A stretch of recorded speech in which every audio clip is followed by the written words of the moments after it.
¿Y si la cronología de los Anunnaki fuera miles de años más antigua de lo que creemos?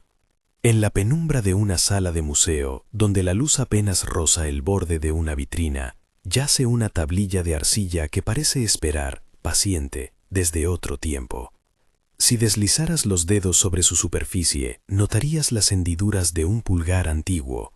Si la sostuvieras a la luz, verías la sombra microscópica de una huella, un rastro que conecta a un escriba concreto con una decisión administrativa, un cálculo astronómico, una receta para una dolencia que hoy nos resulta extraña.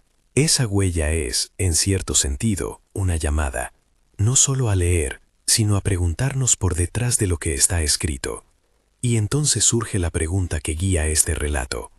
¿Y si la cronología de los Anunnaki fuera miles de años más antigua de lo que creemos? No es una pregunta sobre dioses celestiales ni sobre visitas instantáneas del espacio exterior. Es, antes bien, una hipótesis historiográfica que mira hacia atrás y se pregunta si el archivo del que heredaron los sumerios procede de un paisaje de saberes y gobernanzas anterior, profundamente separado por rupturas catastróficas y pérdidas de estratos.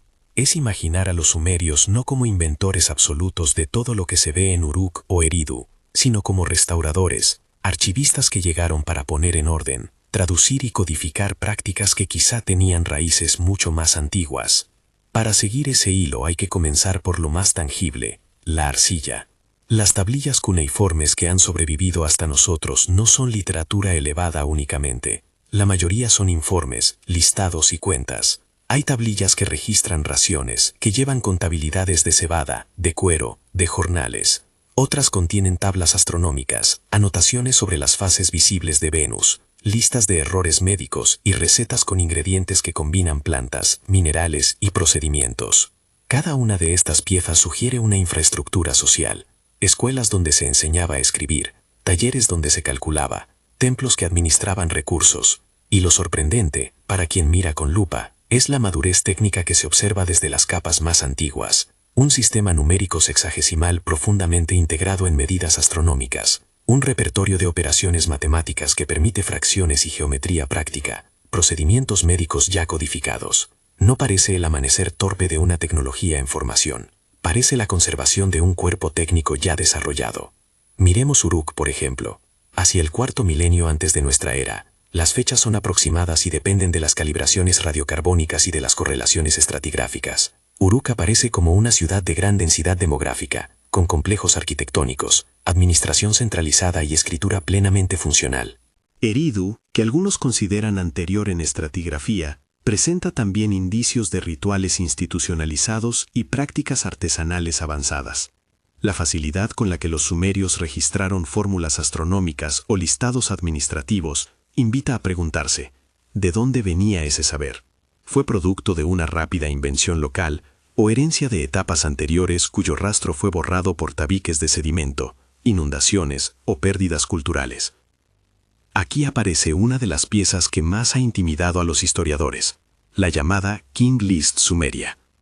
Es, en apariencia, un inventario de reyes y dinastías, pero con un detalle que parece cruzar los límites de lo creíble, la mención de reinados de duración extraordinaria, medidos en unidades que no son años exactamente como los entendemos ahora, sino en ciclos mayores, que, para complicar más las cosas, están entrelazados con sistemas numéricos que multiplican por 60 o por 3600. Algunos de los números que aparecen en versiones antiguas de esa lista han hecho que muchos académicos hablen de capas legendarias, de una retórica simbólica que expresa autoridad, otra que cronológica. Otros han sugerido que tales cifras podrían ser códigos calendáricos, formas de registrar periodos astronómicos largos, o que se trata de una transmisión en la que se han añadido ceros o se han escalado unidades con el tiempo. Leer la King List con la mente de un contador moderno es engañoso. Es mejor verla como un mosaico donde se mezclan memoria local, legitimación política y posiblemente recuerdos cifrados de cronologías de mayor antigüedad. Si una tradición administrativa precedente contaba ciclos de generaciones o eras en términos distintos a los años solares que hoy usamos, la lista podría ser una huella legible solo si entendemos el sistema de unidades que la sostiene. La observación clave aquí no es que los números sean reales en un sentido literal y absoluto, sino que su forma sugiere la existencia de un marco de medida y referencia previo al del sumerio clásico. Un archivo de calendarios, observaciones y conteos que alguien, en algún momento, decidió preservar. Mientras dejamos reposar esa inquietud, el suelo nos da otra pista, la estratigrafía. En varios yacimientos mesopotámicos, Ur, Shuruppak, Kish entre ellos, los registros geológicos muestran capas de sedimento que no siempre se explican por acumulación lenta.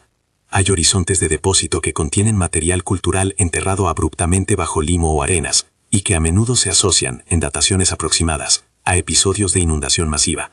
Las fechas de esos horizontes varían según el sitio y la metodología, y los rangos tienen incertidumbres notables. Aún así, el patrón distancia un antes y un después en ciertos lugares, un grupo de asentamientos cuyas estructuras quedan selladas por sedimentos, y luego, en otra capa, comunidades que reaparecen usando materiales tecnológicos y administrativos que parecen resumir lo que había existido antes. Los relatos literarios no nos ayudan a establecer cronologías, pero sí nos ofrecen una ventana sobre cómo se conceptualizaron estas rupturas. En poemas como Atra Aziz o en las tablillas que narran episodios de inundación, vemos un cuerpo mitológico que habla de catástrofe, de intervención de los dioses y de actos de salvación. En esos textos, los Anunnaki aparecen como jueces, como administradores del orden cosmológico y en algunos pasajes como agentes que supervisan tareas humanas. Tratar esos pasajes como historias absolutas sería una lectura anacrónica. Tratarlos como memoria cultural que condensa experiencias complejas, embrujos, rupturas ambientales, procesos de reordenamiento social, nos permite extraer hipótesis menos dogmáticas. Quizá las historias de dioses que enseñan o imponen prácticas respondan a la memoria de élites que, en momentos de emergencia, reorganizaron el conocimiento. Es importante subrayar que llamar memory a la mitología no es reducirla a mera anécdota. Las narrativas pueden contener información técnica codificada en formas poéticas. Una secuencia que describe la restauración de canales o el establecimiento de medidas puede ser en el fondo un registro de ingeniería antigua envuelto en simbolismo teológico. Lejos de desacreditar la historia, esa lectura abre la posibilidad de que la cronología de los Anunnaki no sea una serie de fechas literalistas, sino un archivo de tiempos medidos de otra manera, con otra semántica de la duración. Si cambiamos el lente hacia la lengua, la incógnita crece. El sumerio es, tal como lo conocemos, un idioma sin par familiar claramente identificable. Los lingüistas lo reconocen como un aislado. Sus rasgos morfológicos y léxicos no conectan con seguridad a ninguna familia conocida de lenguas vecinas. Esa condición plantea dos preguntas: o los hablantes de lenguas emparentadas desaparecieron sin dejar rastro, o el sumerio representa la supervivencia de una tradición lingual que, en un momento, estaba mucho más extendida. El sustrato lingüístico, restos de palabras no sumerias que aparecen en textos posteriores, sugiere capas previas de habla que han sido absorbidas o borradas. De nuevo, la posibilidad de que una catástrofe demográfica o migratoria haya roto la continuidad lingüística encaja con la hipótesis de una pérdida profunda de contextos.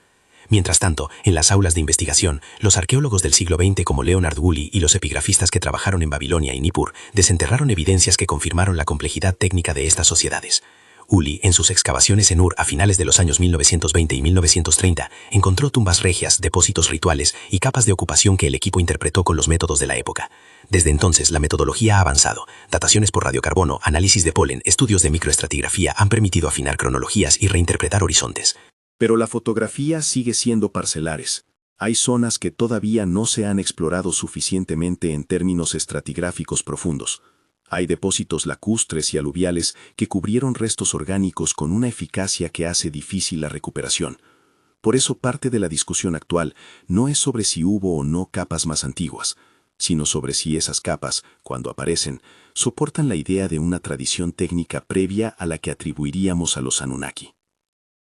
No podemos avanzar sin hablar de astronomía. Las tabletas que registran observaciones planetarias y muy notablemente las que hacen referencia a Venus muestran un interés sistemático por ciclos celestes. La llamada tabla de Venus, que se atribuye a observaciones conservadas en versiones asociadas a reyes como Ammisaduqa, registra fases y apariciones de ese planeta en el cielo matutino y vespertino. Los astrónomos modernos han intentado correlacionar esas observaciones con ciclos reales de Venus, y aunque existe debate sobre la interpretación exacta y sobre la calidad de las copias que nos han llegado, la existencia de un cuerpo de observaciones regulares apunta a una tradición de astrónomos practicantes que manejaban cronologías largas y repetitivas. ¿Es posible que ese catálogo astronómico sea el legado de una escuela muy anterior que se aferró a ciertos ciclos y los transmitió?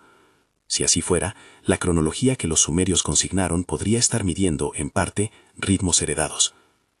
En la práctica de la ciencia antigua, la persistencia es reveladora.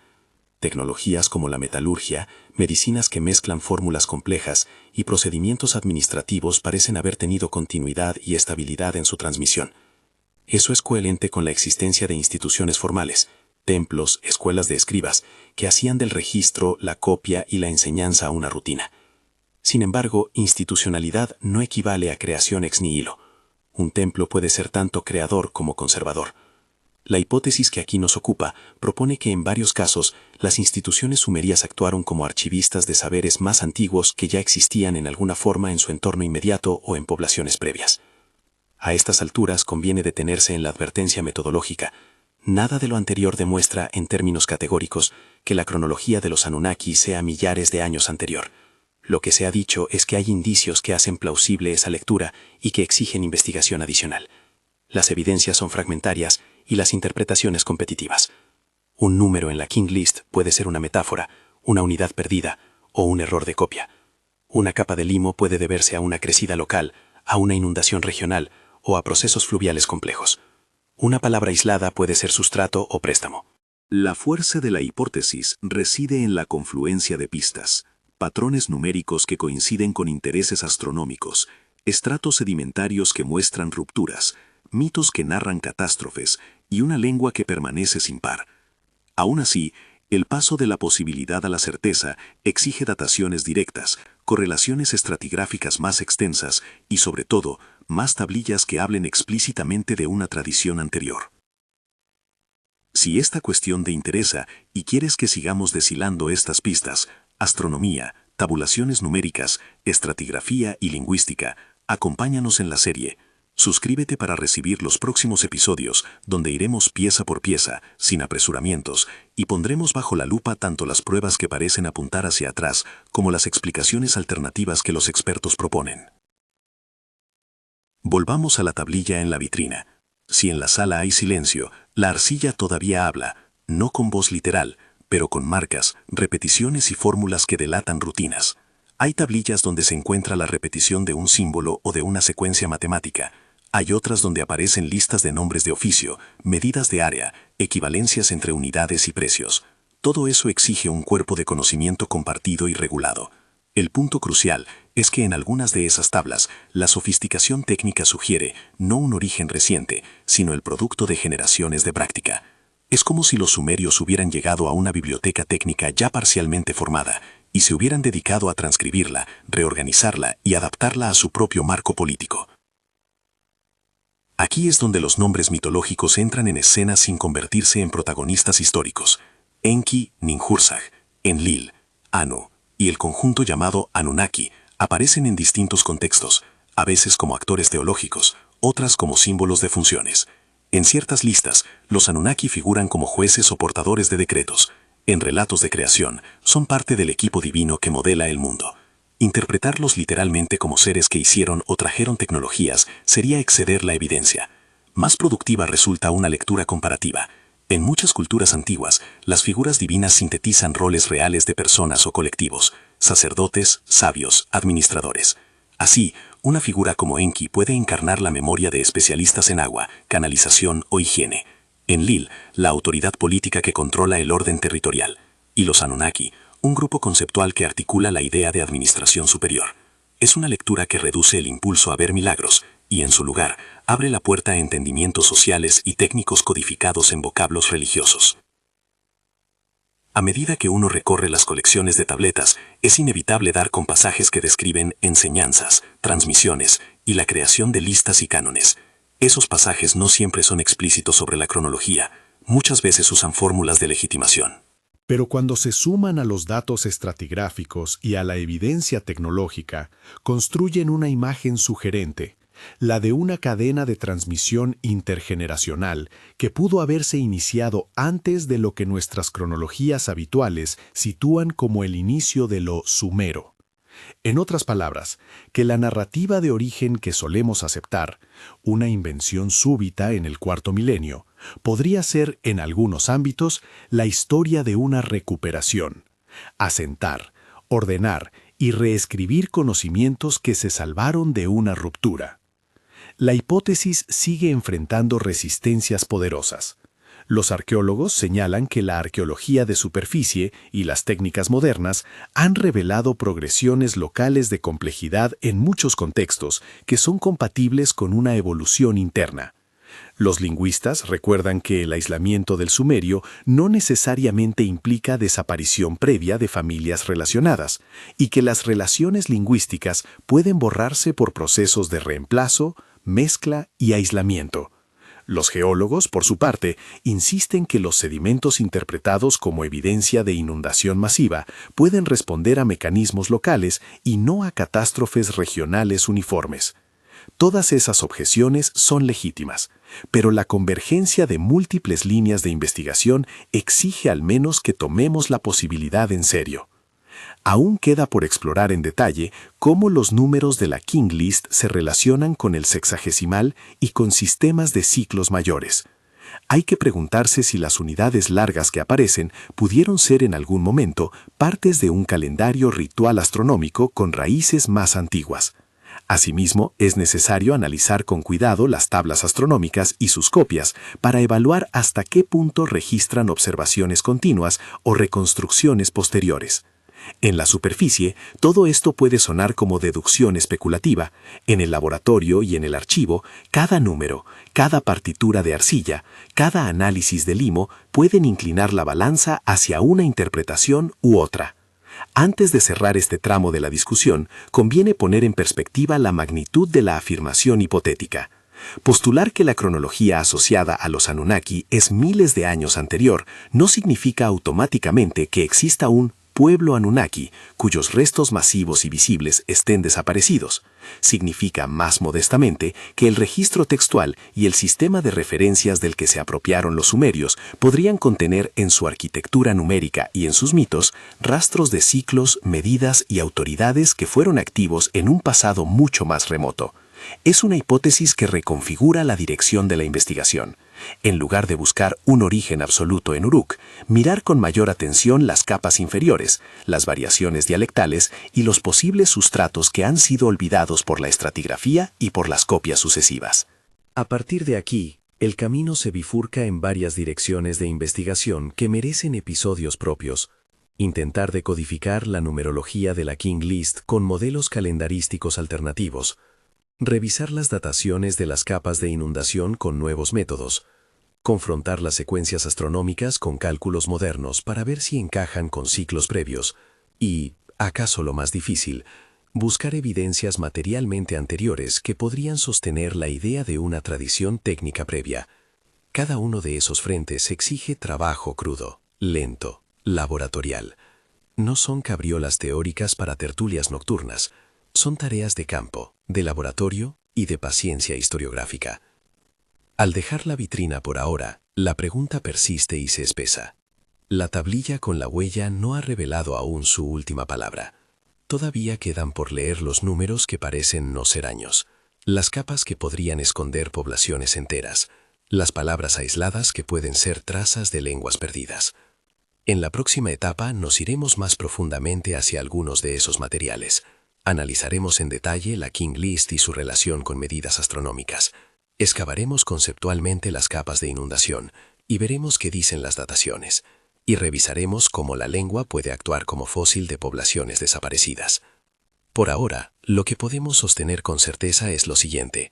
Hay suficientes indicios para plantear seriamente la pregunta, y esa pregunta, en sí misma, obliga a reevaluar cómo pensamos el surgimiento del saber institucionalizado en Mesopotamia. La investigación exige humildad. La historia no se deja apresar con respuestas sencillas, pero también exige coraje interpretativo para aceptar que nuestras cronologías convencionales pueden contener vacíos que, al ser llenados, cambien la perspectiva sobre quiénes fuimos y cómo aprendimos a contar el tiempo. Si la cronología de los Anunnaki, entendida como la memoria institucionalizada de unos maestros, fuera realmente miles de años más antigua de lo que solemos asumir, entonces no solo reescribiríamos fechas, replantearíamos la génesis de la ciencia, de la administración y de la escritura, como procesos de transmisión, reaprendizaje y archivo después de rupturas profundas. Y ese replanteo no es un acto de fe, es una invitación a volver a excavar con paciencia, a someter cada tablilla a preguntas nuevas y a no dar por sentado que el inicio fue el punto de creación. Al apagar la luz de la sala de museo en nuestra imaginación, la huella en la arcilla sigue siendo un desafío, un rastro que exige ser ubicado en un mapa cronológico más complejo. En el próximo tramo retomaremos las pistas numéricas, las pruebas estratigráficas y las implicaciones lingüísticas con un detalle mayor, y veremos hasta dónde puede sostenerse y hasta dónde se desmorona la hipótesis de una cronología de los maestros que nos anteceden por milenios. Hasta entonces, la pregunta queda abierta, y esa apertura es en sí misma una tarea de investigación. Avancemos ahora hacia las piezas más densas del rompecabezas, las tablas numéricas y cronológicas que en ocasiones actúan como pistas y en otras como espejos distorsionados de tradiciones más antiguas. Tomemos la King List no como un simple listado de nombres, sino como un artefacto técnico. Su estructura recurrente, la manera en que organiza reinados y unidades y la presencia de magnitudes inusuales sugieren que no estamos frente a una mera propaganda dinástica, sino frente a un sistema de medición del tiempo que conserva nociones de ciclos largos. Para aproximarnos a su posible lectura antigua, hay que entender tres cosas de modo simultáneo: la naturaleza de las unidades numéricas que utiliza, la sensibilidad de los copistas a las transformaciones calendáricas y la relación entre los números y observaciones astronómicas de largo periodo. En la práctica, los escribas manejaban términos que hoy se traducen por unidad o ciclo, pero cuya equivalencia con años solares no es automática. Los expertos han observado el uso recurrente de factores relacionados con 60 y con 3600, valores que en el sistema sexagesimal funcionan como pivotes y que permiten expresar cantidades enormes mediante pocas notaciones. Eso significa que una inscripción que registra un ciclo puede no referirse a un año solar, sino a un intervalo codificado por otra lógica, una conjunción astronómica, una serie de generaciones, un lapso ritual. ¿Qué pasa si en algún momento de la transmisión esos marcos se recalibraron por los escribas? Un ciclo que se entendía como X observaciones de Venus en una tradición precedente podría convertirse, tras siglos de copia y sin una nota explicativa, en un número aparatoso que la posteridad lee como un reinado de miles de años. No es que los antiguos imaginaran literalmente soberanos inmortales, es que la unidad de medida cambió y la memoria de aquel cambio se perdió. Este es el lugar donde los estudios de numeración, la epigrafía comparada y la aritmética antigua se vuelven críticos. Decodificar la intención original exige reconstruir los sistemas de unidades y las reglas de cómputo que los escribas usaban en sus tablillas administrativas. Un ejemplo instructivo es la forma en que se empleaban los múltiplos de 60 para subdividir el día y las circunferencias. Trasladar esa sensibilidad al calendario permite comprender cómo los ciclos astronómicos, no solo el año solar, sino la periodicidad de Venus, de eclipses o de otros fenómenos, pudieron haber servido como columnas de referencia para medir eras largas. Si la King List venía siguiendo un viejo marco de ciclos ligados a observaciones celestes, los números que hoy nos parecen extravagantes podrían ser la huella indirecta de una astronomía institucional previa a la Sumeria clásica. Pero aquí surge un obstáculo mayor, la integridad de las copias. Muchas tablillas que conservamos son copias o versiones posteriores. Los errores de transcripción, la actualización de calendarios y las intencionalidades políticas introducen ruido. El epigrafista tiene que preguntarse, ¿estoy leyendo un original o una copia que reformuló las unidades? Por eso la reconstrucción exige no solo un análisis interno de la King List, sino la comparación con otras fuentes, listas administrativas, calendarios astronómicos y tablillas de observación que puedan servir de calibradores. Solo así es posible probar que ciertos números correspondían, originalmente, a un modo de medir el tiempo distinto del que heredaron los escribas de Uruk. Pasando del papel al suelo, la estratigrafía ofrece otra dimensión de evidencia o de silencio. En sitios como Ur, Shuruppak y Kish, hay horizontes de depósito que, fechados mediante distintos métodos y contrastados con dataciones radiocarbónicas, apuntan a episodios de sedimentación rápida. Cuando los arqueólogos hablan de capas de inundación, se refieren a secciones compactas de sedimento que cubren contextos culturales y que, por su naturaleza, sugieren depósito por agua. Sin embargo, traducir esa observación en una catástrofe única, regional y dateable es un salto que exige pruebas adicionales. Los canales fluviales cambian de curso por procesos naturales, abulsión, que no son necesariamente cataclismos instantáneos, sino fenómenos geomorfológicos de largo recorrido. Además, los sedimentos pueden ser retransportados y mezclados por sucesivas crecidas, por lo que la lectura estratigráfica tiene que incorporar geoquímica, granulometría y análisis de estado de preservación orgánica. En términos prácticos, lo que la ciencia moderna nos pide para avanzar más allá de la mera sospecha son contextos sellados, estructuras construidas y enterradas de una sola vez que contengan materiales datables con precisión, carbones, semillas, restos óseos, y que estén asociados con objetos culturales que permitan ligar una fase técnica a una fecha absoluta.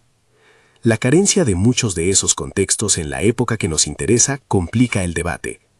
Parte del trabajo pendiente consiste en aplicar técnicas relativamente nuevas a viejos perfiles, luminescencia ópticamente estimulada, OSL, para datar el último momento en que los granos de arena estuvieron expuestos a la luz, análisis isotópicos en restos orgánicos para identificar cambios ambientales bruscos, y modelado bayesiano que combine distintas fuentes de información para reducir incertidumbres.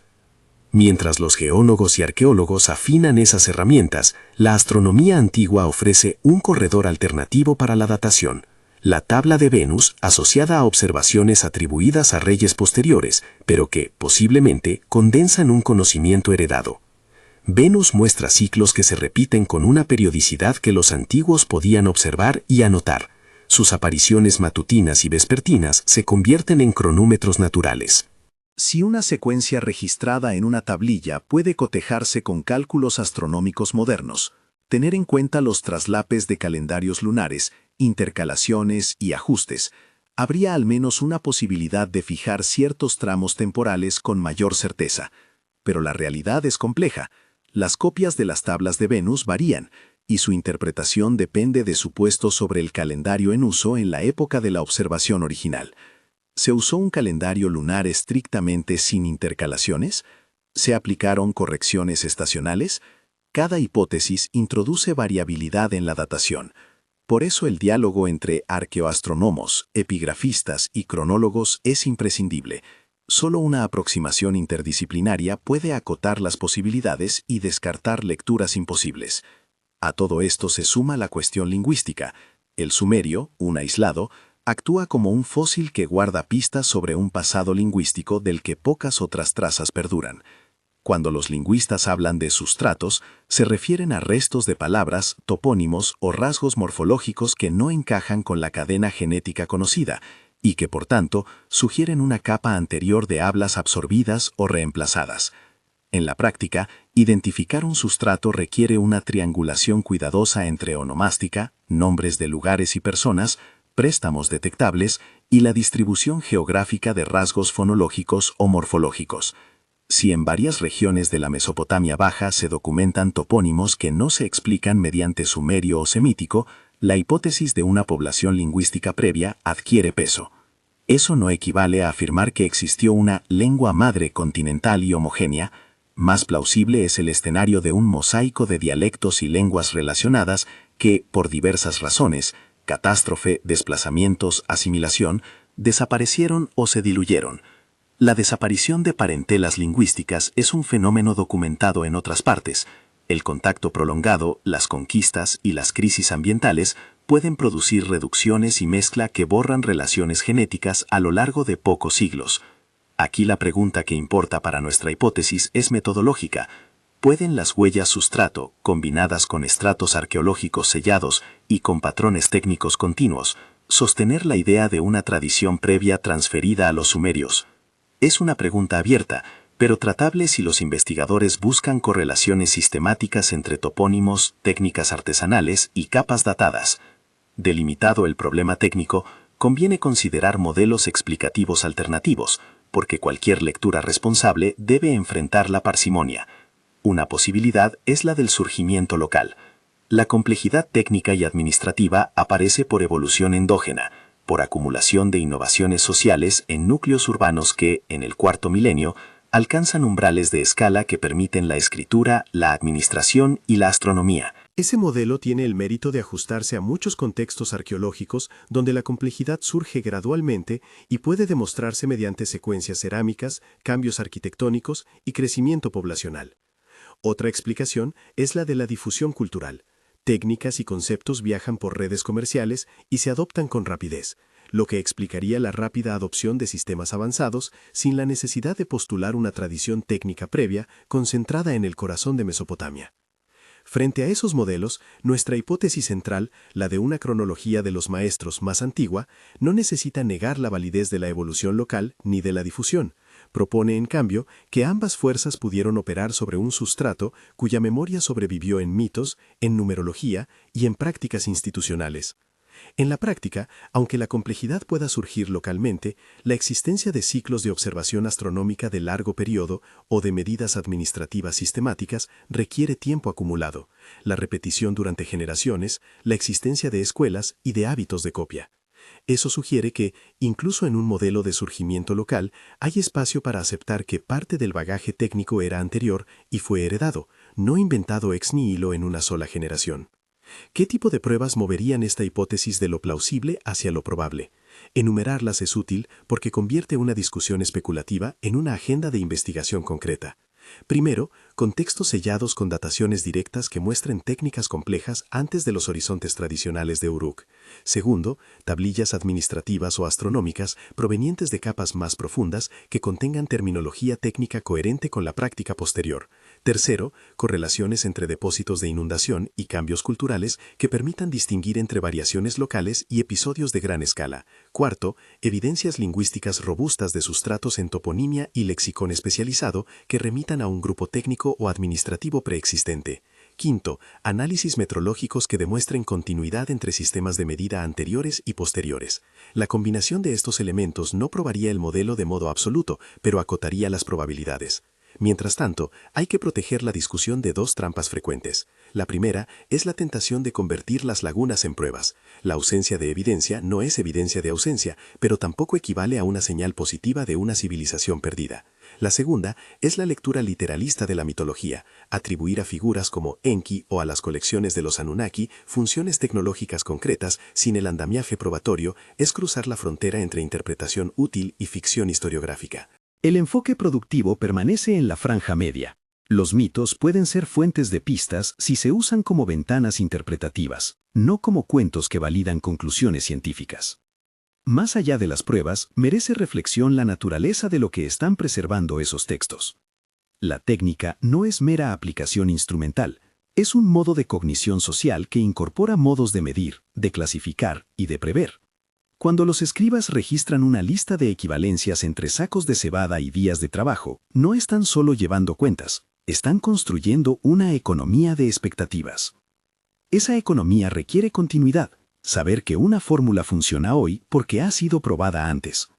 Si los sumerios heredaron ecuaciones administrativas ya funcionales, heredaron en verdad el edificio de expectativas que hace posible la vida urbana compleja. Es una herencia menos espectacular que la de un artefacto tecnológico único, pero es sin duda la más decisiva en términos de capacidad social. Ahora bien, supongamos por un instante que la hipótesis fuerte se sostuviera, que la cronología asociada a los Anunnaki, entendida como la memoria institucional de unos maestros o administradores, tuviera raíces efectivamente milenios anteriores. ¿Qué reescribiría eso de nuestra historia? En primer lugar, movería el origen de la institucionalización de la ciencia y de la administración administrativa hacia un pasado más profundo, lo que obligaría a reconsiderar las narrativas que colocan a Uruk como el punto de partida absoluto. En segundo término, implicaría que las instituciones que codifican conocimiento, templos, escuelas de observación astronómica, tienen una longevidad mayor de la que solemos concederles, y que la transmisión conservadora desempeñó un papel decisivo tras episodios de rupturas ambientales. En tercer lugar, transformaría la manera en que interpretamos los mitos, no como ficciones aisladas, sino como archivos con capas técnicas que sobrevivieron a la pérdida de contextos materiales.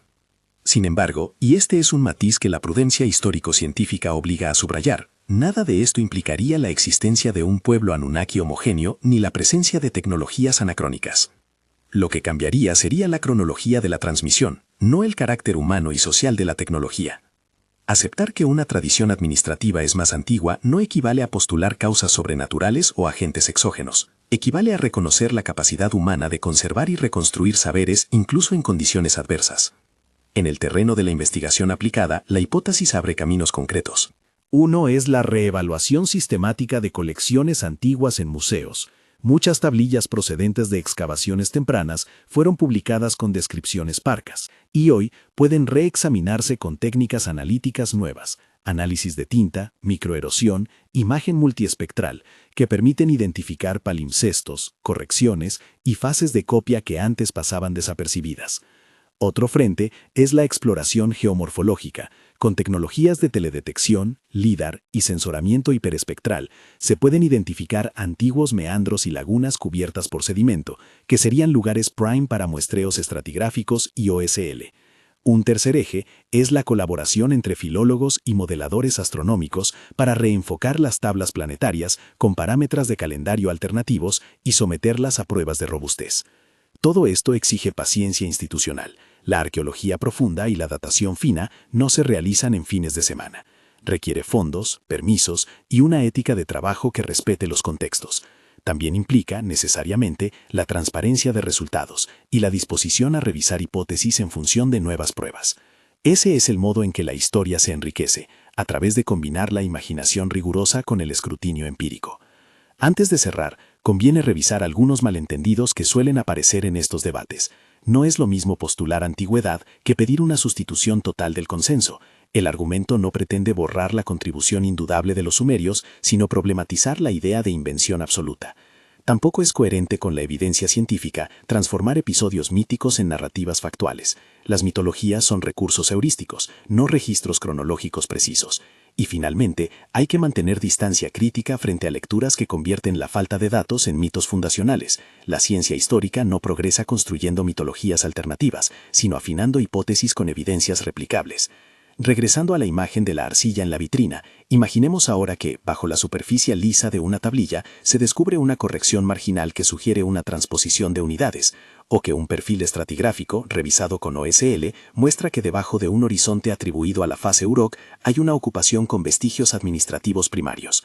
Esos pequeños hallazgos, uno a la vez, harían que la hipótesis avance desde la plausibilidad hacia la probabilidad. La historia no cambia en un acto heroico, sino en la suma acumulada de hallazgos modestos que reunidos reconfiguran nuestras cronologías. Por eso la invitación final que propone este ejercicio no es a elegir bandos ni a reclamar verdades rotundas. Es a sostener la pregunta con rigor, a mirar las tablillas, a analizar el limo, a revisar las tablas de Venus con parámetros alternativos, a buscar sustratos lingüísticos con métodos cuantitativos, a perforar sedimentos con cuidado estratigráfico, a someter a radiocarbono los restos que estén en contextos seguros. Es, en suma, a entender que una hipótesis provocadora, como la posibilidad de que la cronología de los maestros sea miles de años más antigua, solo se convierte en parte del mapa histórico si se deja en manos de la investigación metódica. Apagando la luz imaginaria de la sala y dejando la tablilla en su caja de conservación, la pregunta sigue viva, no como sentencia, sino como proyecto. ¿Es posible que el saber que hoy asociamos a Uruk y sus escribas tenga raíces más hondas, transmitidas por generaciones cuya huella fue en ocasiones enterrada por sedimentos y albedo? La evidencia actual no responde con un sí rotundo ni con un no tajante. Abre un campo de pesquisa. Y ese campo exige, como siempre, trabajo paciente, interdisciplinario y crítico. Si esta indagación te provocó curiosidad y quieres que nos sumerjamos en uno de los frentes mencionados, la numerología de la King List, las tablas de Venus, las capas de inundación o la evidencia lingüística de sustratos, cuéntanos en los comentarios cuál te interesa más y qué pregunta específica te gustaría que investiguemos a continuación. Tu sugerencia guiará el siguiente episodio de esta serie.